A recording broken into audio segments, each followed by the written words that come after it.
Assalamu alaikum and welcome back. This is your channel Bayt al-Ghadir. Don't forget to like, subscribe and share.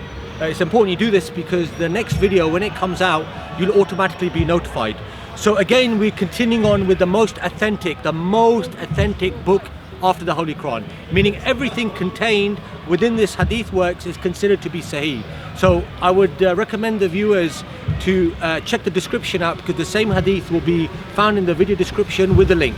So we often hear many people saying that the Sahaba, they were the best of generations, and they were the ones who preserved the religion, meaning that the religion that has reached us today has been preserved, has reached us from the Sahaba themselves. And if there's any discrepancy, or if there's any issues that we raise about the religion, then it falls back on the Sahaba. Meaning, if we criticize the Sahaba, then we might as well reject Islam, because it comes from them. In fact, they say that the best of generations are the Sahaba, the Tabi'in and the Tabi'in. Yeah, absolutely. So the first two generations were essentially those that protected the deen. Yeah, according to them, the Sahaba were the best of generations who protected the religion. The Sahaba, the Tabi'i and the Tabi'i, So meaning the first few generations. To understand religion, you go through this. Exactly. So let's go back to Sahih Bukhari and let's have a look how they preserved the religion, or whether or not the religion was preserved.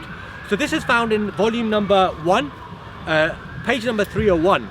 And this hadith has been narrated on the authority of Anas bin Malik. Anas narrated, and he said, I do not find nowadays, it says in brackets, nowadays, I do not find nowadays things as it were practiced at the time of the Prophet, may peace and blessings be upon him. Somebody said, the prayer as it was. Anas said, have you not done in that prayer what you have done? So this hadith, what does it show us? This hadith shows us that the Sahaba themselves testified that they did not find anything that was practiced from the time of Rasulullah sallallahu alaihi wasallam that was preserved, that Sahaba himself, Anas, testified to this. So what does this show us? This shows us that religion itself, unfortunately, was not preserved from the so-called best generations who are supposed to be the preservers of the religion.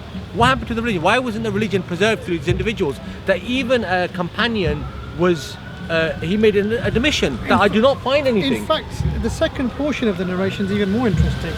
This is Zuhri that narrates that he visited Anas in Damascus.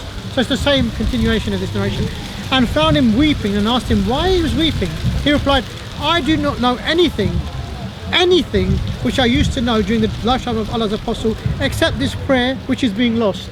Wow. So by the time of Anas bin Malik residing in Damascus, the whole of the religion was not recognizable. Amazing. Even the Salat had changed. Now the question is, when did the Salat change? Well, we actually have an answer. If we actually go to Sahih Bukhari, number 1, hadith number 751, and it's under the chapter to end the Takbir on bowing. Ibn Abbas narrated it from the Prophet. One of the narrators is Malik bin Huwairis. Hadith number 751, narrated Imran bin Husain, I offered the prayer with Ali in Basra, and he made us remember the prayer which we used to pray with Allah's Apostle. Wow. So that means basically up until then, the Sahaba didn't even know what they were reading. Yeah. The religion had been changed to such an extent that the prayer was even lost. And at what point was the prayer reminded from them? By praying behind Imam Ali alayhi salam. Yeah, and this would have been in Basra. So obviously this must relate to the caliphate of Amir al-Mu'mineen alayhi salatu wasalam, when there was sedition going on and he went to Basra. Links to that time. So you can say, how many decades are we talking about? Well, so Ismail was 10 years, so about 23 years or so. Yeah.